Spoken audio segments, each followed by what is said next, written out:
Joining us is Emad Kiyaei, Executive Director of the American Iranian Council. Emad, thanks for being with us. How big a deal is this? Oh, this is a major breakthrough.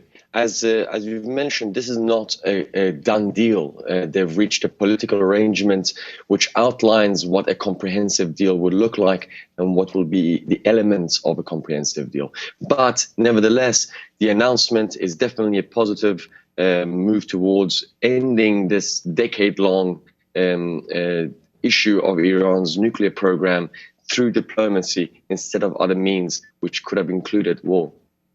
What about the specifics? The Iranians are trying to keep things vague, or have been, and obviously the Security Council nations plus Germany have been trying to get as much specificity as possible. Is it adequate?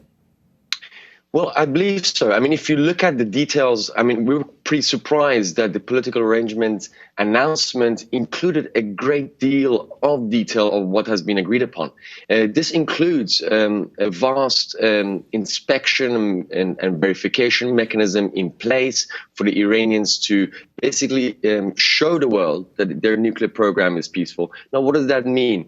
Iran has committed to, in a final deal, to sign up onto the additional protocol, which is a voluntary implementation of the NPT, which is the Nuclear Non-Proliferation Treaty, and this allows further inspections of its nuclear facilities. On top of that, it's also allowing the IAEA inspectors to come in more abruptly and more intrusively over its nuclear program. From the Iranian side, they have really given a lot of flexibility in terms of their commitments to the international community. And if you look at it, I think everybody should be pretty happy at where we are right now.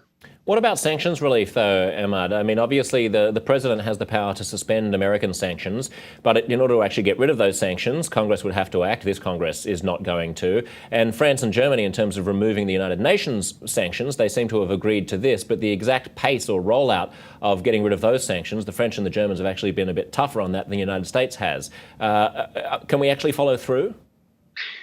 They have to. I mean, the reality is that we have to look at this in terms of a time frame which will maybe longer than some people would want it to be. First of all, to remove the UN Security Council Chapter 7 sanctions is going to be quite a process. Included onto the sanctions regime that has been placed on Iran is the EU sanctions and, of course, unilateral sanctions of the United States on Iran. So this is a three-tier sort of process of the removal. I believe that initially, the EU sanctions will be lifted or suspended, followed by the United Nations Security Council sanctions. And then finally, the expectation is that those nuclear-related sanctions that the United States has placed on Iran will be lifted through a presidential exemption waiver, basically to suspend it. And if Iran follows through with its commitments through this process, then I'm sure that we can see an end to nuclear-related sanctions on Iran. We've spent so many decades now, Emad, with the United States being willing to compromise with Iran at times when Iran was not, with Iran being willing to compromise with the United States at times when the United States was not, like after 9/11. Do you feel that we're at a time where this accord could be more than just a nuclear deal and could be the opening to a future détente between the United States and Iran? Definitely. I believe that this is an opening. I mean, the fact that we have Iranians and American counterparts at the foreign ministerial level, Secretary John Kerry and Dr. Zarif, sitting face to face makes a major difference. And their bilateral negotiations over the nuclear program has already created a sort of a relation that they can build upon. Now, since we've come to some breakthrough on the Iranian nuclear program, we must understand that the animosity between US and Iran will not disappear tomorrow. It's been, as you've mentioned, 36 years of mild relations. There's a lot of issues that they do not see eye to eye on. But there are issues specifically in the region, may it come to the security of Iraq or the fight against ISIS, that could be an area of commonality that they can build upon. And I hope that through the progress on a nuclear file, we can expand it to include on a bilateral basis many other issues. Iranians on the street are obviously delighted about this. They'd love to see an end to sanctions.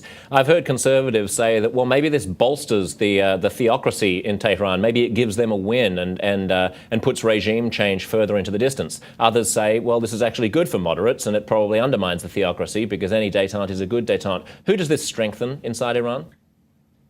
I assure you that the removal of sanctions will definitely strengthen those parties within Iran who are seeking moderation, transformation and reform within the Iranian political scene, economic and social spheres. Sanctions thus far have not brought about regime change. Coercive policies of Washington towards Tehran over all of these decades have not brought about a regime change. And I'm sure that if we can look at the tool sets that the Western powers have used towards Iran, diplomacy was maybe on the end of their toolkit. And this is now being given a try.